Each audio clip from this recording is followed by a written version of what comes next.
Hello mga Egsoon, good day. Andito pa rin tayo sa ating study in the Book of Acts at ito na po ang last chapter ng Acts na titingnan natin. So for today, tingnan natin ang Acts 28 verses 1 to 10. So I will give you time to read the passage first bago natin i-discuss. So please pause the video as you read the passage and play the video again kung tapos na po.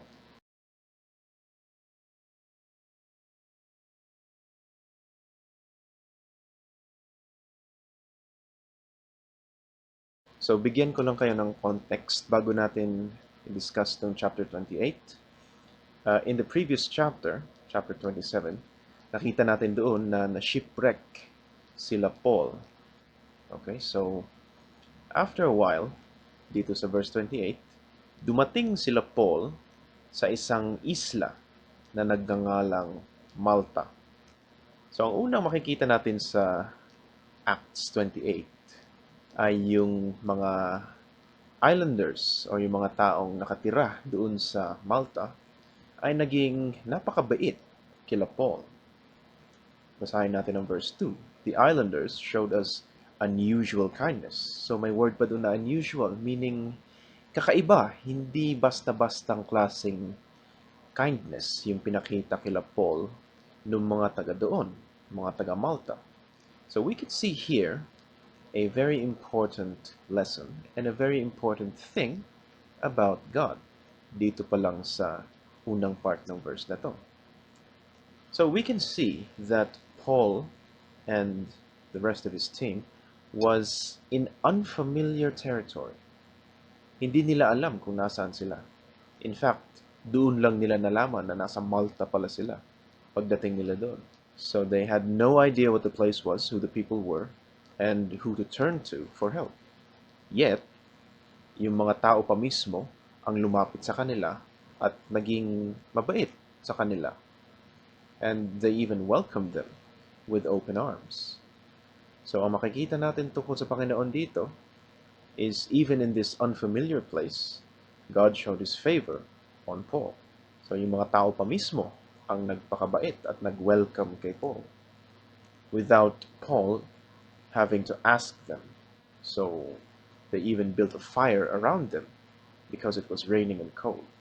So yung next na makikita natin nangyari dito sa passage is that when Paul, this is in verse 3, when Paul gathered a pile of brushwood and he put them on the fire, kasi panggatong, pangdagdag sa apoy, merong isang viper o isang makamandag na ahas na kumagat kay Paul. So nakita ito ng mga islanders at sinabi nilang, hala, baka nakapatay itong taong to.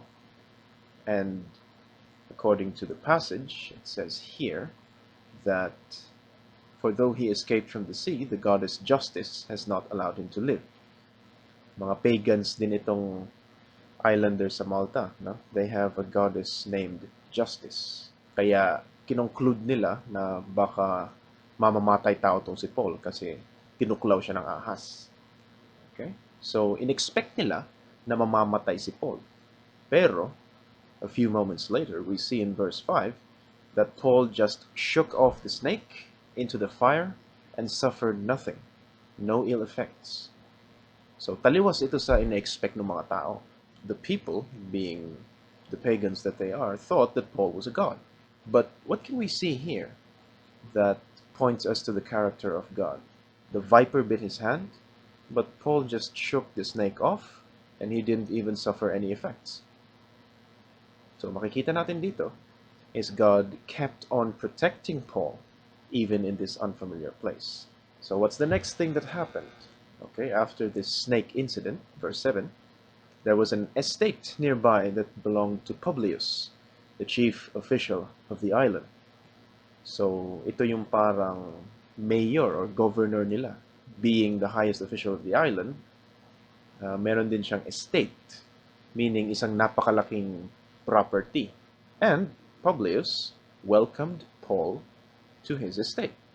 Sinabi dito sa verse 7, he welcomed us to his home and showed us generous hospitality for 3 days. Biruin nyo, hindi naman kilala ni Publius si Paul, pero hinaus niya si Paul sa kanyang bahay. Okay, that level of hospitality and generosity is usually reserved for close friends or close allies. Pero pinakita yun ni Publius kay Paul, kahit na ngayon lang nakilala ni Publius si Paul. So what can we see about God in this part of the passage? We can see that God provided shelter for Paul even in this unfamiliar place. Kasi minsan, or kadalasan, iniisip natin kung nasa unfamiliar place tayo, ay, baka we have to fend for ourselves. Kailangan sariling sikap. Kailangan maghanap tayo ng sarili nating matitirhan. Or worse, kailangan nating mag-improvise ng sarili nating tirahan. But in the case of Paul, ang Diyos na mismo ang nag-provide ng paraan para magkaroon ng bahay or tirahan itong si Paul while in Malta. At medyo marangya pa yung lugar na nag-provide kay Paul. Di ba? So, ibang klaseng favor talaga ang binibigay ng Panginoon kay Pablo. So, the next thing we can see in this passage is in verse 8. Yung ama ni Publius ay may sakit, suffering from fever and dysentery. So, malalang sakit ito, nakakamatay na sakit. Okay? But when Paul went to see him, pinagdasal niya yung ama ni Publius, laid his hands on him, and healed him. So, gumaling yung ama ni Publius. And when this happened, it says in verse 9, the rest of the sick on the island came and were cured as well. Now, what do we see in this part of the passage? We see that Paul continued to minister to the people even in this unfamiliar place.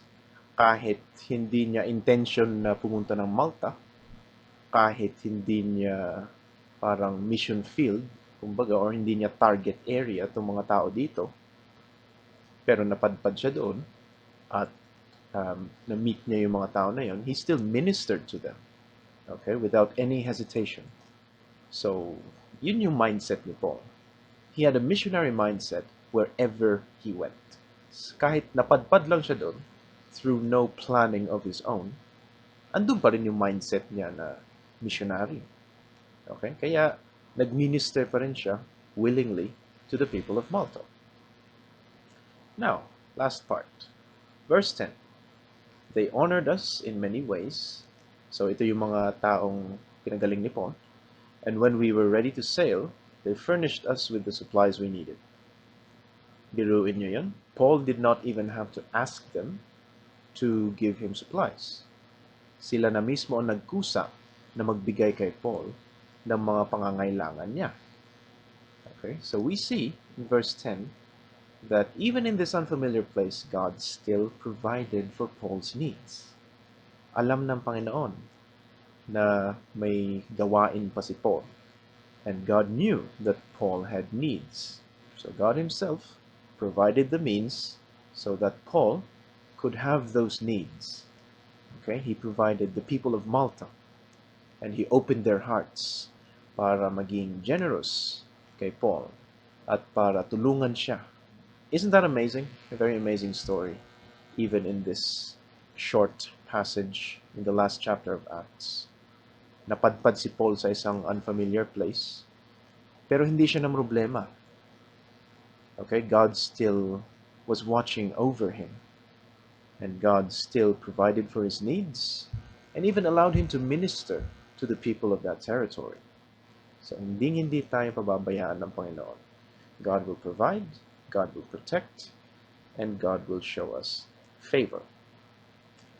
God bless po sa ating lahat, and let's continue to learn from the Word of God, not only today, but every day.